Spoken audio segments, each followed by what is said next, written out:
அனைவருக்கும் வணக்கம். என் லைஃப்பில் இந்த மாதிரி ஒரு பெயின்ஃபுல்லான ஒரு சுச்சுவேஷனை நான் ஃபேஸ் பண்ணதே கிடையாது. மனசு முழுக்க வலி வலி மட்டும்தான். இந்த சுற்றுப்பயணத்தில் என்னென்ன மக்கள் பார்க்க வராங்க, அதுக்கு ஒரே ஒரு காரணம் தான் அவங்க என் மேலே வச்சிருக்கிற அன்பும் பாசம். அந்த அன்புக்கும் பாசத்துக்கும் நான் எப்பவும் கடமைப்பட்டிருக்கிறேன். அதனால தான் இந்த சுற்றுப்பயணத்தில் மற்ற எல்லா விஷயங்களையும் தாண்டி மக்களுடைய சேஃப்டி, அதில் எந்த காம்ப்ரமைஸும் பண்ணிடக்கூடாதுன்றதுக்காக தான் அது என் மனசில் ரொம்ப ஆழமாக இருக்கும் அந்த எண்ணம்.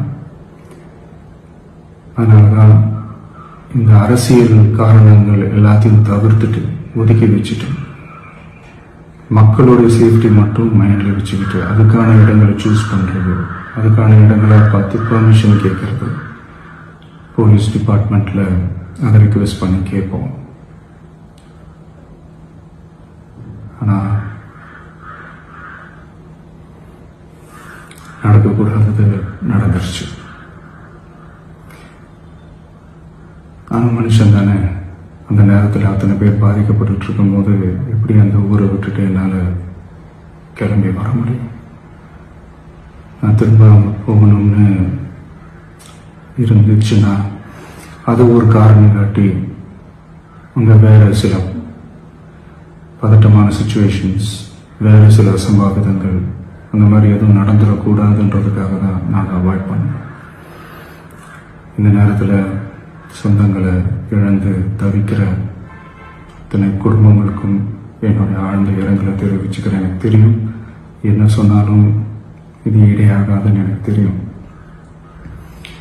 ஹாஸ்பிட்டலில் ட்ரீட் பண்ணிட்டு இருக்கிற எல்லாருமே சீக்கிரமாக க்யூர் ஆகி வரணுன்றதை இந்த நேரத்தில் நான் வேண்டிக்கிறேன்.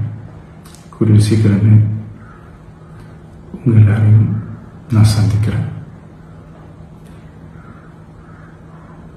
இந்த நேரத்தில் எங்களுடைய வலிகளை, எங்களுடைய நிலைமையை புரிஞ்சுக்கிட்டு எங்களுக்காக பேசின அரசியல் கட்சிகளை சார்ந்த நண்பர்கள், தலைவர்கள் அனைவருக்கும் என்னுடைய நன்றியை தெரிவிச்சுக்கிறேன். கிட்டத்தட்ட ஒரு 5 மாவட்டத்துக்கு பிரச்சாரத்துக்கு போனோம். இந்த மாதிரி எதுவுமே நடக்கல. ஆனால் கரூரில் மட்டும் ஏன் எப்படி நடக்குது, எப்படி நடக்குது? மக்களுக்கு எல்லா உண்மையும் தெரியும். மக்கள் எல்லாத்தையும் பார்த்துக்கிட்டு இருக்கிறாங்க. கரூரை சேர்ந்த அந்த மக்கள் அந்த உண்மையெல்லாம் வெளியில் சொல்லும்போது எனக்கு கடவுளே நேரில் வந்து இறங்கி அந்த உண்மைகள்லாம் சொல்கிற மாதிரி எனக்கு தோணுச்சு. சீக்கிரமே எல்லா உண்மைகளும் வெளியில் வரும்.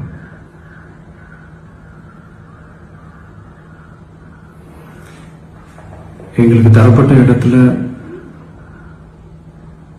நாங்கள் போய் அந்த ஸ்பாட்டில் நின்று நாங்கள் பேசிட்டோம். அதை தாண்டி எந்த தவறும் எங்கள் சைடில் நாங்கள் எதுவுமே செய்யலை.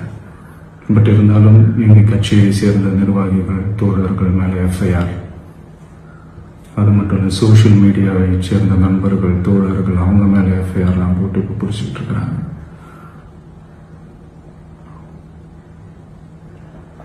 சிஎம் சார், உங்களுக்கு ஏதாவது இந்த பழி வாங்கணும் அப்படின்ற எண்ணம் ஏதாவது இருந்துச்சுன்னா என்ன வேணாலும் பண்ணுங்க. அவங்க மேலே கை வைக்காதீங்க.